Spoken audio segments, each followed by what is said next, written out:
Alrighty, so I'm going to explain everything you need to know about President Trump's big move this morning to curb the Deferred Action for Childhood Arrivals program. This is President Obama's executive amnesty, and President Trump moves to sort of get rid of it, but sort of not, and we'll explain why this plan really doesn't please anyone. There's a better way to do it. There are a couple better ways to do it, especially if you would like to see immigration law enforced, as I would like to see immigration law enforced. My long-standing policy on illegal immigration has always been that the federal government should be working to remove people, not only criminals, but people who are not of benefit to American society, while leaving the people who are of benefit for American society to the back of the line. This has always been my policy on immigration. I've never seen why a blanket policy with regard to entire classes of people should be adopted. It's never occurred to me why it should be that everyone of a particular age from a particular country should get in, or none should be. That doesn't make any sense to me. But I'm going to explain why it is that what President Trump did today is not likely to please anyone on any side of the aisle, or to finish President Obama's executive amnesty.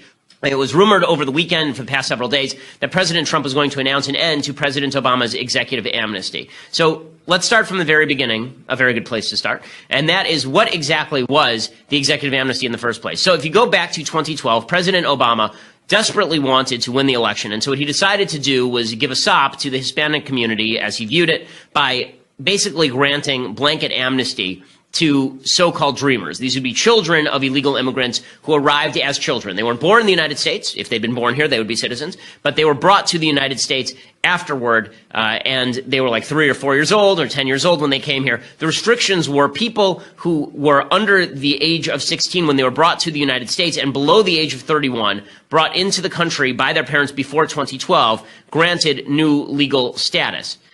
Presumably you had to be brought into the country, I guess you wouldn't get a permit unless you'd been in the country since 2007, for some continuous period. And that was the basic rule under the so-called Deferred Action for Childhood Arrivals program. And then there was DAPA, which was a program for their parents, the Deferred Action for Parents of Childhood Arrivals. Okay, so all of that was put in place by Obama through an executive order. It never passed through Congress. It was not a piece of legislation. All it really was Obama giving paperwork to people saying that they could work legally in the country, and him calling it a refusal to prosecute the law. He said that he was doing this under prosecutorial discretion. His DOJ was not going to prosecute any of these people, and therefore he might as well give them papers. This was challenged in court, and it was basically struck down because the idea was it's one thing for you to say you're not going to prosecute folks. It's another thing for you to give them papers. If you give them papers, it's no longer a question of executive branch power. Now we're talking about something different. We're talking about an affirmative action by the executive branch without legislative approval. That's illegal. So DACA had basically been held up by the courts, but none of the people who had applied through the DACA program were being deported. And one of the things that happened because of all of this is a lot of people who were illegal immigrants went to the government, registered all their information because they were guaranteed a shot at essentially amnesty if they gave the information. The problem was always that if there was a situation where the next president was a Republican and decided to walk this back, now the government knew exactly where to find you if you were an illegal immigrant. Okay, so here is what Trump did. He had a bunch of choices as to what he could do on DACA. I'll explain what I think was the best choice in just a few minutes. But here's what he actually did. He announced that the administration would stop consideration of new applications for legal status beginning tomorrow. So if you were going to apply under DACA for legal status and a work permit, then that you can no longer do that starting tomorrow. Those whose current permits expire between now and March 5th, 2018, which is next March, can apply for a new 2-year permit. They must do so before October 5th, so they have to come along, reapply in the next month or so. Some so-called dreamers will be granted new legal status, others will not. But even after March 5th, which is the deadline for enforcement of DACA, well, that's the deadline where Trump says, okay, it's the drop-dead date, now we're going to start enforcing the law. He really says we're not going to start enforcing the law. He says we're not going to hand out new work permits or anything, but the Trump White House says it will not start deporting dreamers in serious numbers, but will continue to follow the Obama administration's focus on criminals. So basically nothing changed except for we're not going to give paperwork to people. And there's a little bit more uncertainty if you're a dreamer. Maybe Trump will deport you, maybe he won't. In all likelihood, he will not. Okay, a lot of this springs from a key ambiguity in how the right wing feels about illegal immigration and dreamers in particular. And this is a key ambiguity. Trump campaigned loudly and proudly on the idea that we have to have rule of law and these people have to go. It doesn't matter if you were brought here as a child. It's sad, but we as a country have a responsibility to fulfill the needs of our citizens before we start fulfilling the needs of other citizens.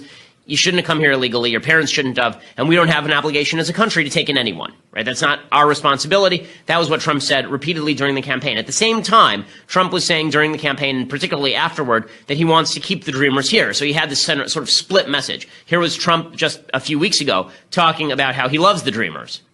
Thank you very much. Sometime today or over the weekend, we'll have a decision. We love the Dreamers. We love everybody. Thank you very much. Thank you. Okay, we love the Dreamers. We love everybody. So he's got these conflicting messages. One is, I want to enforce the law. Two is, we love the Dreamers. So here's the split in the Republican Party over Obama's executive amnesty. Everyone sort of wants the executive amnesty gone, but for two different reasons. Reason number one, it's illegal for the executive branch to usurp legislative authority this way. This is the position of Speaker Paul Ryan. This is the position of a lot of the sort of leftists in the Republican Party on illegal immigration. A lot of them say, you know, we sort of like what Obama did, but we don't like that Obama did it, right? Obama should have gone through Congress. We should have passed legislation. This is not something the executive branch gets to do on its own. Fair enough. I agree. It's unconstitutional. And the courts have largely agreed with that as well. The second reason that people disliked Obama's executive amnesty is because they actually didn't like the executive amnesty. Not because it was illegally done, not because it was done in piss-poor manner by the executive branch, but because they don't actually want amnesty for Dreamers. This is Trump's most vocal base. This is people like Ann Coulter. This is people like Steve Bannon. This is people who were really on the Trump train from the earliest point, right? People like Jeff Sessions, the current Attorney General. These are people who actually would like to see a lot of Dreamers deported. And this is crystal clear that there is this split in the Republican Party. So Trump now has to make a choice. Is he going to revoke DACA on the first grounds or on the second grounds? In other words, does he really agree with his own base? Does he really want to get rid of DACA and start deporting Dreamers? It's pretty clear that he does not. It's pretty clear that he does not. And it's pretty clear from his policy that he doesn't. Because what it really looks like he's doing right now is he is saying that he's going to get rid of DACA in order to push Congress, in order to actually enshrine DACA, and then maybe as a sop to his base, give him funding for the Trump wall. So this is the trade that Trump is looking for. Trump is looking for this trade. He wants DACA to be replaced. Okay, not actually gotten rid of. He wants to see it encoded. He wants to see it enshrined. He wants to see Congress actually make Obama's executive amnesty the law of the land, not through the executive branch. He wants to sign into law the executive amnesty so it's just amnesty. Right? Trump actually wants that. But in return, he also wants the Trump wall. And he's hoping that that will be enough of a sop to his base. This is a serious problem. This plan is not going to please anyone. The only people it might please are some of the people who oppose DACA because of the manner in which it was implemented, but they're lefties on immigration, people like Paul Ryan. Paul Ryan might be happy with this particular plan, and in fact, Paul Ryan basically came forward and said, yeah, I think we're going to try and pass something now. But if Trump's legacy in the first year of his presidency is no Obamacare repeal, no tax cuts, no getting rid of the Iran deal, and we will pass a piece of amnesty legislation that is actually stronger than what Obama did, I think a lot of people in his base are going to be pissed, and they have good reason to be pissed off. So here's why everybody is going to be angry from all sides on this particular policy. For the people who are advocates of getting rid of DACA because they actually don't want DACA, because they want the Dreamers deported, Trump clearly doesn't want to deport the Dreamers. And the problem is that Trump has already signaled he doesn't want to deport the Dreamers. So imagine you're a member of Congress, and Trump is coming to you, and he's saying, listen, I'm going to get rid of DACA. I'm getting rid of the executive amnesty, and then I'm going to start deporting people. But if you want those people to stay, all you have to do, people, is give me the Trump wall. That's all you got to do. Just do it. The Trump wall. Imagine you're a Republican member of Congress now. You are in serious trouble because you are stuck between a rock and a hard place. If you vote to give Trump what he wants, your own base will crucify you for having caved on DACA. Your own base will probably primary you for having said that you're going to enshrine DACA. And if you don't give Trump what he wants, then your own base could go after you because you're not giving Trump what he wants. So Trump has put them all in an awkward position, right? And this is a serious problem for the people in the Republican Party. So what's their easiest solution? Their easiest solution is to do nothing, because they know that in the end, Trump actually isn't going to implement his new ban. Trump isn't actually going to deport all these people. So all these Republicans can just sit tight, stay out of the fight, vote for nothing, and then 6 months pass, and then Trump basically does nothing, and everything goes back to normal, and whatever. Right? That's the easiest solution. No Trump wall, no nothing. No legislation. Republicans don't want to have to affirmatively own the executive amnesty. They don't want to have to do that. But Trump wants them to do that so that they'll give him the Trump wall, and also because then it's not on him. right? Then it's not Trump's responsibility for not getting rid of the executive amnesty. It's all Congress's responsibility for not getting rid of the executive amnesty. So basically, Trump is kicking the can down the road because he doesn't want to take responsibility for getting rid of the executive amnesty in the first place, right? Trump wants to make a deal. And Trump's deal is not something his base is going to be happy with. And then there are the people who love DACA. And they're not going to be happy either. Okay, so I've already discussed the people who want to get rid of DACA, like really want to get rid of it. They're going to be upset because Trump doesn't actually want to get rid of DACA. He just wants to make Congress re-enshrine DACA and then give him the Trump wall as some sort of sop. People like Ann Coulter are not going to be happy with this. And they shouldn't be happy with this. If they are, they're being disingenuous. Because Trump is basically saying that he's not going to deport Dreamers. Okay, that was not what he ran on. Okay, then there are a bunch of people who love DACA. Right? These are people like John McCain. They're not going to be happy because they're going to suggest, okay, well, if you're just going to reinstall DACA in the first place, why not just leave Obama's policies in place? Right? Why are we going through this whole rigmarole? Why are we putting uncertainty in the heads of all these dreamers who are going to get to stay in the first place? Why are you destroying the credibility of the party on this question? You're not going to get rid of these folks. So what exactly is the political move here? That's what people like John McCain are saying. And on the left, of course, the left is always going to claim that Trump is a racist, sexist, bigot, homophobe, even if Trump didn't actually change anything here. And by the way, Trump didn't really change much here. Okay, dreamers are not being deported. The White House says that they are only going after what they call criminals, not illegal immigrants. Criminal illegal immigrants, people who have committed an additional crime besides being here illegally. Not what Trump ran on. Okay, so Trump is not actually getting rid of DACA. This is very much like the healthcare debate. It's very much like Trump care. Trump was basically saying, I'm getting rid of Obamacare. He wasn't getting rid of Obamacare, and then no Republican wanted to go on record as having re-enshrined Obamacare, and so Trump care failed. This is almost the exact same thing. You can see the exact same math playing out. Again, because Trump won't take ownership of this. Trump was not willing to take a hard position here. He wasn't either willing to come out and say full scale, listen, I like the dream, I like DACA. DACA's good. So here's the deal. Let's just pass DACA. He's not willing to say that because he knows his base will go after him. And he's also not willing to own his own hardline immigration position, the one that he sold during the campaign, that we're going to deport everybody who's not here illegally. He's not actually willing to take that stand. So how exactly does all this play out? Well, it plays out with nothing happening, basically. Because Republicans are split on DACA. The chances that a piece of legislation passes here, a big piece of amnesty legislation passes with solely Republican support is low. Democrats have no incentive to actually pass anything. Democrats want to run on this. There's a lot of optimistic thinking from people like my friend Hugh Hewitt that Democrats may jump on board and pass a piece of bipartisan legislation with Trump re-enshrining DACA. They're not going to. Democrats want to run on this in 2018. They love the vice that Republicans are now caught in. Republicans are caught between their base and the general public. The general public is basically okay with the dreamers. The base really is not. That means that all of these Republicans are now going to be forced to go on record with either a very unpopular position with their base or a very unpopular position with the general public. Okay, this is bad politics. Now, the reason it's particularly bad politics is because there is a better solution. There's a far easier solution. Okay, this one was suggested by Byron York of the Washington Examiner, who's a big Trump fan. Okay, Byron York suggests there's a very simple solution here, and he is totally right. That is, instead of Trump coming out and having Jeff Sessions make a statement about getting rid of Obama's executive amnesty, instead, Trump simply could have used the same strategy that Obama used on same-sex marriage. If you recall, Obama's strategy on same-sex marriage was not to come out personally and endorse some sort of executive action. Right? That's not what Obama actually did. What Obama actually did was something very different. What he did was he waited for a bunch of states to sue, and then he said, we're not going to defend traditional marriage. We're not going to defend it in court. Right? I'm not going to make Eric Holder defend traditional marriage in court. And then the Supreme Court said, oh, well, there's nobody who's actually defending traditional marriage, so we'll strike down traditional marriage. Right? This is what Obama did with same-sex marriage. Trump could have done exactly the same thing with the executive amnesty. Like beat for beat, note for note. He could have done the exact same thing. All Trump had to do was just wait for all of these lawsuits against DACA to go forward, wait for DACA to be struck down, and then say, listen, guys, if you want DACA back, just pass a piece of legislation that includes funding for the Trump wall. That would have been his smartest move. He could have waited for DACA to be struck down, say nothing, keep his mouth shut, and then he could have gone forward, DACA would have been dead, and now it's up to Congress to fix the problem. Instead, Trump has taken this weird position where he struck down DACA on procedural grounds, but not on substantive grounds, and his fans want him to strike it down on substantive grounds.